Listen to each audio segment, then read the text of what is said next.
हाँ जी दोस्तों, तो जैसा कि आप सब जानते हैं कि स्मॉल कंपनी की जो डेफिनेशन है उस पे अमेंडमेंट आया है, बराबर है। एक्चुअल पे स्मॉल कंपनी की जो डेफिनेशन है सेक्शन 2 क्लॉज 85 पे, उस पे कोई चेंज नहीं है। सेक्शन 2 क्लॉज 85 पे कोई चेंज नहीं है डेफिनेशन पे। सेक्शन 2 क्लॉज 85 पे जहां पे भी सेंट्रल गवर्नमेंट को एज में बी प्रिस्क्राइब बोला है, जहां पे रूल बनाने का पावर दिया है, वहां पे बदलाव आया है। साथ हो आप मेरे। तो आज भी अगर आप देखोगे तो स्मॉल कंपनी की डेफिनेशन सेम है कि small company means a company other than what, public company. Paid up share capital जिसका डज नॉट एक्सीड कर रहा है कितना, 50 लाख, बराबर है। आज भी डेफिनेशन में यही 50 लाख दिया है सेक्शन 2 क्लॉज 85 पे, बराबर है। आप एमसीए की वेबसाइट भी जाके देखोगे वही लिखा रहेगा, लेकिन कहता है सच हायर अमाउंट एज में बी प्रिस्क्राइब। ये प्रिस्क्राइब कौन करता है? एमसीए रूल बना के। क्या आप मेरे साथ हो? तो कहता है 50 लाख की लिमिट को बढ़ा के एमसीए बढ़ा सकती है, लेकिन ज्यादा से ज्यादा कितना करेगी? 10 करोड़। यानी कि कानून ने, एक्ट ने 50 लाख की लिमिट दी और एमसीए को पावर दिया कि आप इस 50 लाख की लिमिट को बढ़ा के 10 करोड़ तक कर सकते हो, बराबर है। फिर बीच में क्या लिखा है? एंड टर्नओवर एक्ट के अंदर बताया था कि कितना नहीं होना चाहिए, 2 करोड़ से ज्यादा होना नहीं चाहिए। लेकिन फिर से सीजी को बोला कि सीजी हम आपको पावर दे रहे हैं कि आप रूल बना के इसको बढ़ा सकते हो, और बढ़ा के मैक्सिमम कितना करोगे? 100 करोड़। तो जो ओरिजिनल लिमिट जो एक्ट के अंदर दी थी वो 50 लाख और 2 करोड़ की थी। अब आते हैं थोड़ा सा नीचे, देख पा रहे हो आप मेरे साथ? दोस्तों इस पे कहता है, देखो लिमिट्स 31 मार्च 2021 तक यही ओरिजिनल लिमिट थी 50 लाख की, और कौन सी वाली? 2 करोड़, जो एक्ट के अंदर खुद थी, जो डेफिनेशन के अंदर है सेक्शन 2 क्लॉज 85। लेकिन बढ़ाने का पावर किसको दिया था? एमसीए को। तो क्या मैं ये कह सकता हूं दोस्तों, ये वाली जो लिमिट है ये सेक्शन नंबर 2 क्लॉज नंबर 85 वाली ही लिमिट है, बराबर। अब एमसीए को रूल मेकिंग पावर दिया, तो एमसीए ने 1 अप्रैल 2021 को, कौन से तारीख को? 1 अप्रैल 2021 को इसको बढ़ा के कितना किया? 2 करोड़, और इसको कितना किया? 20 करोड़। अब ये वाली जो लिमिट थी ये किसने दिए? एमसीए ने। किस पे दी? रूल पे दी। ये वाली लिमिट 14 सितंबर 2022 तक चली। 15 सितंबर 2022 ऑनवर्ड्स, आई रिपीट 15 सितंबर 2022, क्योंकि 14 तारीख तक ये लिमिट चली। वापस से इस 2 करोड़ को बढ़ा के कितना किया? 4 करोड़, और इसको कितना कर दिया? 40। अगेन ये किसने दिया? एमसीए ने। कैसे किया? रूल बना के, बराबर है। अच्छा, एमसीए के रूल बनाने की जो पावर है, पेड अप शेयर कैपिटल को वो मैक्सिमम 10 करोड़ तक की कर सकते थे, टर्नओवर मैक्सिमम कितना? 100। अब अगर आप देखोगे 1 दिसंबर की डेट है, कौन सी डेट है? 1 दिसंबर 2025 ऑनवर्ड्स। क्या आप मेरे साथ हो? ये मैंने लिखा है करंट लिमिट। क्या लिखा है? और अलग से उसको क्या कर दिया है? एक अलग बैकग्राउंड का कलर दिया है। अब एमसीए ने इस 4 करोड़ और 40 करोड़ को कितना कर दिया? 10 करोड़, और यहां पे कितना कर दिया? 100 करोड़। ये भी एमसीए के रूल के अंदर है। क्या आप मेरे साथ हो? क्योंकि उसको बढ़ाने का पावर दिया था। अगर आप देखोगे तो कितना पावर दिया था? ज्यादा से ज्यादा पेड अप शेयर कैपिटल के लिए कितना था? 10 करोड़। यहां पे उनने अब कितना कर दिया? 10 करोड़। यहां पे 100 करोड़ था, अब यहां पे भी कितना कर दिया? 100। यानी कि एमसीए ने अपने पावर का पूरा इस्तेमाल कर लिया। अब एमसीए के पास पावर ही नहीं, अभी 10 करोड़ और 100 करोड़ के ऊपर करना है, तो एमसीए के पास पावर नहीं है। अब इस डेफिनेशन को अमेंड करना पड़ेगा, जिसके लिए मैंने आपको बताया था अमेंडमेंट एक्ट आएगा। यानी कि अब इस लिमिट के ऊपर अगर जाना है तो पार्लियामेंट के अंदर अमेंडमेंट एक्ट पास होगा, जो उस एक्ट को अमेंड करेगा। ये तो रूल्स अमेंड हो रहे थे ना लाला भाई साहब, ये सारी चीजें क्या है? रूल। जैसे ये वाला रूल आया ये अमेंड हो गया, जैसा ये वाला रूल आया ये वाला अमेंड हो गया। अभी करंट लिमिट क्या है? 10 करोड़ और 100 करोड़। क्या आप मेरे साथ हो? लेडीज एंड जेंटलमैन, मैं आपको दिखाना चाहता हूं, मिनिस्ट्री ने इसका जो नोटिफिकेशन दिया 1 दिसंबर 2025, देख पा रहे हो? और लिखा है ये बात साफ कि ये जो रूल आया है, ये जो नोटिफिकेशन आया, नोटिफिकेशन को ही तो अपन रूल बोलते हैं। कहता है they shall come into force from the date of their publication in the official gazette. तो ऑफिशियल गैजेट में कब आया? यानी कि 1 दिसंबर को आया, और उसी समय से बोला ये लिमिट लागू है।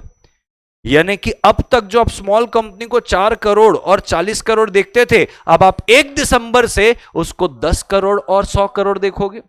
यानी कि अब तक जहां 4 करोड़ था और 40 करोड़ था, यानी कि जो ऑलरेडी स्मॉल थी वो अभी भी स्मॉल रहेगी। लेकिन सर जिसका 5 करोड़ था, जिसका 50 करोड़ था, जो स्मॉल नहीं कहला रही थी, वो आज के दिन से प्रैक्टिकली स्मॉल कहलाने लग गई है। क्या आप मेरे साथ हो? क्योंकि सर उसका तो टर्नओवर 50 करोड़ का था, उसका तो paid up share capital 5 crore का था, वो अब तक तो स्मॉल कंपनी नहीं कहलाती थी, लेकिन 1 दिसंबर से वो क्या कहला रही है? Small company. अब तक उसको स्मॉल कंपनी के बेनिफिट नहीं मिलते थे, लेकिन 1 दिसंबर से स्मॉल कंपनी के क्या मिलेंगे? बेनिफिट। सवाल आता है सर, ये 1 दिसंबर 2025 से 1 दिसंबर 2025 से ये तो सर प्रैक्टिकली हो गया ना। एकेडमिकली बताओ सर। प्रैक्टिकली मतलब अगर आपकी कंपनी चल रही होगी और आपको देखना है तो आप 1 दिसंबर वाली लिमिट से देखोगे। एकेडमिकली बताओ सर। एकेडमिकली यानी कि जो सीए के एग्जाम होने वाले हैं, जो सीए के एग्जाम होने वाले हैं, ये सीए फाउंडेशन होगा सर, क्या होगा? सीए इंटर होगा, और क्या होगा? CA final. क्या आप मेरे साथ हो? इनके लिए बताओ सर, इनके लिए क्या होगा? आइए एंड ऑफ डिस्कशन कर देते हैं। क्या कर देते हैं? End of discussion. भाई साहब ये तीनों एग्जाम जो अभी होने वाले हैं जनवरी 2026, आपको ये जो करंट लिमिट है, कौन सी लिमिट है? Current limit. करंट लिमिट कौन सी है बताएंगे क्या? अरे लाला 10 करोड़ और 100 करोड़, ये है ना करंट लिमिट। 4 करोड़ की कहां से हो जाएगी? ये वाली लिमिट जनवरी 26 के लिए नॉन एप्लीकेबल है। क्या है? Non applicable. क्यों सर? भाई साहब 1 दिसंबर से ये लिमिट लागू हुई है प्रैक्टिकली।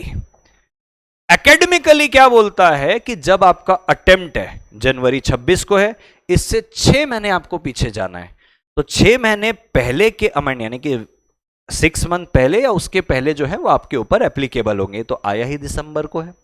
क्लियर है? आईसीएआई जब जब कोई अमेंडमेंट आपके एग्जाम पे एप्लीकेबल करवाना चाहता है तो वो अपने आरटीपी पे देता है। आप रिवीजन टेस्ट पेपर उठा के देखो, चाहे फाउंडेशन का, चाहे इंटर का, चाहे फाइनल का, आपको ये अमेंडमेंट उसमें मिलेगा ही नहीं, क्योंकि जब उन्होंने आरटीपी रिलीज की थी तब तक ये अमेंडमेंट आया ही नहीं था। ये आया 1 दिसंबर को है। क्या आप मेरे साथ हो? यानी कि 4 दिन पहले। पक्का? अब सर ये वाली तो बात क्लियर है कि जो करंट लिमिट है 10 करोड़ और 100 करोड़, ये नॉन एप्लीकेबल है जनवरी 26 को। क्या आप मेरे साथ हो? अब सवाल आता है सर, आगे बढ़ते हैं थोड़ा सा, यानी कि सर जनवरी 26 वाले जो भी बच्चे हैं उनके लिए सर आज भी लिमिट कौन सी है? 4 करोड़ और 40 करोड़। यानी कि सर उनके लिए ये एप्लीकेबल है। क्या है उनके लिए? ये एप्लीकेबल है, जो कि कौन सी है? Previous limit. कौन सी है? उनके लिए यही एप्लीकेबल होगी। यहां तक की कोई डाउट, परेशानी, दिक्कत, समस्या कोई भी नहीं। अब अगर मैं चलता हूं मई 26 पे, कहां चलता हूं मैं? मई 26 आते हैं भाई साहब, मई 26। अच्छा मैं ये भी बताना चाहता हूं सर, ये तो जनवरी 26 हो गया, ये तो आपने CA foundation, CA inter, CA final के लिए बताया। एक बार रुकते हैं सर, थोड़ा सा सीएस और सीएमए वालों के लिए भी बताइए, क्योंकि कुछ बच्चे साथ साथ में सीए के या तो सीएमए कर रहे हैं या तो सीए के साथ सीएस कर रहे हैं। इनका एग्जाम जनवरी 26 की जगह कब होने वाला है? दिसंबर 25 पे ही। अरे हाँ कि ना, आने ही वाला है। अब भाई अमेंडमेंट ही 1 दिसंबर को आया है, ये क्या लगेगा इनके एग्जाम में?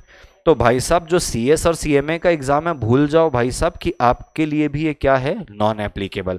आपके लिए भी कौन सी वाली लिमिट है? पिछली वाली 4 करोड़ और 40 करोड़ वाली। साथ हो आप यहां तक? अब अपन आगे बढ़ते हैं। कहां बढ़ते हैं? एक एक करके बात करते हैं सर। अब बात कर लेते हैं सीए के जितने एग्जाम हैं जो कब होने वाले हैं? मई 2026 पे। बराबर है?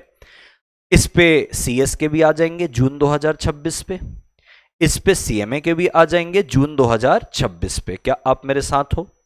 अरे हो। अब भाई साहब आप 6 महीने पहले जाओ, पहले आप लोग के लिए बात करते हैं सीए वालों के लिए। मैं मई से चले जाता हूं पीछे, कहां पे आ गया मैं? अप्रैल पे। अरे आया। फिर मैं कहां चले गया? मार्च पे। फिर मैं कहां चले गया? फेब पे। फिर मैं कहां चले गया? जैन पे। फिर मैं कहां पे आ गया? दिसंबर। फिर मैं कहां आ गया? नवंबर। ये 1, यहां से गिनेंगे 1 2 3 4 5 6, यानी कि नवंबर तक के महीने नवंबर तक में जो अमेंडमेंट, नवंबर के पहले, हाँ 6 महीने के पहले की बात है, यानी कि इसके भी पहले कौन सा आ गया आपका, समझ लो नवंबर के पहले अक्टूबर तक आपको जो अमेंडमेंट आता है, क्योंकि 6 महीने के पहले बोला है ना, तो ये तो 6 महीने हुए, तो अक्टूबर पे जो अमेंडमेंट आया होगा अक्टूबर तक, वो आपके यहां पे एप्लीकेबल होता है। बराबर है, यहां तक की चीजें क्लियर है। अब देखो थोड़ा सा लॉजिक लगाओ, ये जो 6 महीने का नियम है तब होता था भाई साहब जब टेक्नोलॉजी की दुनिया इतनी आगे नहीं थी। बराबर है कि भाई किसी को भी एकदम ऑफिशियल गैजेट का भी वेबसाइट आ गया, वहां से आप निकाल लो। कई लोगों के पास इंटरनेट भी नहीं होता था, यानी कि हम लोग के समय में तो इतना एमसीए की वेबसाइट से जाके निकाल रहे सब होता नहीं था, और पुराने समय में ये सारी बातें थी। अब आपका इंस्टीट्यूट तेज हो गया है, सोशल मीडिया हो गया है, इंस्टाग्राम, ट्विटर, इंस्टीट्यूट भी कोई भी अमेंडमेंट खट से बताता है। तो अब सर ये वाला जो रूल है कि 6 महीने के पहले का जो अमेंडमेंट है वही आएगा, अब ये उतने 100% अफर्मेशन के साथ लागू नहीं होता है। यानी कि सर अगर मैं बात करूं मई 2026 के लिए, ये मेरे को लागू होगा कि नहीं होगा, इसके लिए भाई साहब आप वेट करेंगे इंस्टीट्यूट के आरटीपी का, जो मई 2026 के लिए इंस्टीट्यूट रिलीज करेगा। उससे पहले इस पे कोई भी कमेंट करना इस 6 महीने के नियम के हिसाब से कि नहीं लगेगा और आपको डार्क साइड में रख दे और आप इसी के हिसाब से तैयारी करके जाए तो नहीं चलेगा, क्योंकि भाई लिमिट बदली है। लिमिट बदली है तो उसके क्वेश्चन भी बदलेंगे। अब आपको क्वेश्चन में ऐसे देगा कि भैया एक पब्लिक कंपनी है, जानबूझ के पब्लिक लिखेगा, और जानबूझ के पब्लिक भी ऐसे लिखेगा, पता है क्या, अर्जुन छाबड़ा ट्यूटोरियल एलटीडी लिखेगा चुप से, लिमिटेड भी पूरा नहीं लिखेगा, आपके प्रेशर और साइकोलॉजी से खेलेगा, और आपको वहां पे लिख के देगा इसका paid up share capital 9 crore का है, इसका टर्नओवर 50 करोड़ का है। बताइए क्या ये स्मॉल कंपनी है? बच्चा नया नया लिमिट पढ़ा, उत्साहित है, बराबर, बोले हाँ ये स्मॉल कंपनी है, वो लिमिटेड भूल गया है, वो प्राइवेट होना चाहिए था, Arjun Chhabra tutorial private limited. तो सवाल तो बनेगा इसमें, और जानबूझ के बड़ी बड़ी लिमिट देगा। बच्चा लिमिट में घुसने के तैयार है, अभी बच्चा अभी उत्साहित है कि वो लिमिट में घुसेगा, लेकिन वो भूल जाएगा कि यहां पे एलटीडी लिखा है, प्राइवेट लिखा नहीं है। ऐसे सवाल बनाएंगे साइकोलॉजी से खेलने के लिए आपके लिए, बराबर। तो अभी इस पे कोई भी कमेंट करना उचित नहीं है। आप वेट करेंगे रिवीजन टेस्ट पेपर मई 26 का, बराबर है। लेकिन सर आपका क्या सुझाव है, आप क्या कहेंगे सर, हमको क्या माइंडसेट रखना चाहिए? आपको 10 करोड़ और 100 करोड़ का ही माइंडसेट रखना चाहिए, क्योंकि ऐसी मेरी उम्मीद है, बहुत स्ट्रांग इंट्यूशन है, ऐसा मुझे लगता है कि आपका एग्जाम मई पे है। जब आपकी आरटीपी होगी उस आरटीपी पे ये बात को वो डाल देंगे, क्योंकि आरटीपी हमेशा आपके एग्जाम के 1-1.5-2 महीने पहले आ जाती है, और उस पर जो जो अमेंडमेंट एप्लीकेबल होते हैं वो पहले से अलग से बता दिए जाते हैं कि ये अमेंडमेंट है। बट टिल दैट टाइम, जब तक आरटीपी रिलीज नहीं हो जाती, इस पे किसी भी प्रकार का कमेंट करना सही नहीं है। नाउ कमिंग टू सीएस और सीएमए, अब इनका जून पे एग्जाम है, आप पीछे जाओगे तो मई आएगा, मई के बाद क्या आएगा लाला बोलो?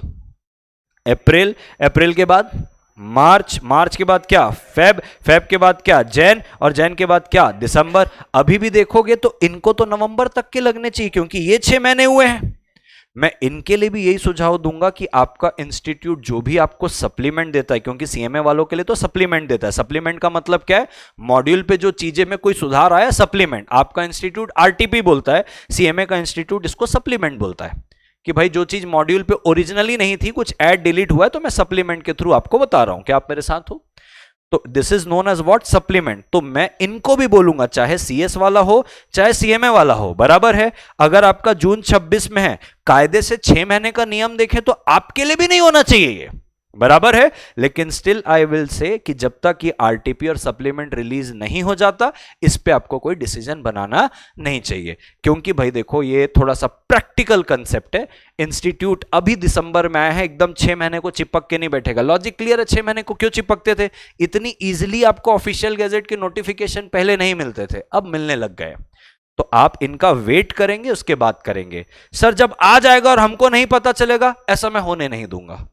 ये मैं बताऊंगा आपको कि आ गया तो भाई आ चुका है, अब ये लिमिट है। क्लियर है यहां तक की चीजें? लेकिन ये बात तो बड़ी क्लियर है भाई साहब, आपका सीएमए दिसंबर 25 में है, सीएस दिसंबर 25 में है, या आपका सीए जनवरी 26 में है, आपके लिए यही वाली लिमिट लगने वाली है। करंट लिमिट आपके लिए नहीं, वो अब भी आई है जस्ट। क्लियर है? अब सवाल आता है सर किसके लिए, सितंबर 2026, बराबर है 110% ये लिमिट लगेगी। तो सितंबर 26 में जो एग्जाम दे रहा है आपके लिए कौन सी लिमिट लगेगी, करंट लिमिट लगेगी। करंट लिमिट कौन सी वाली है, जो है 10 करोड़ की और 100 करोड़ की, यही वाली लिमिट आपके लिए एप्लीकेबल होगी। कोई शक इस पे, पक्का? And that's the end of discussion of small company. Bye bye.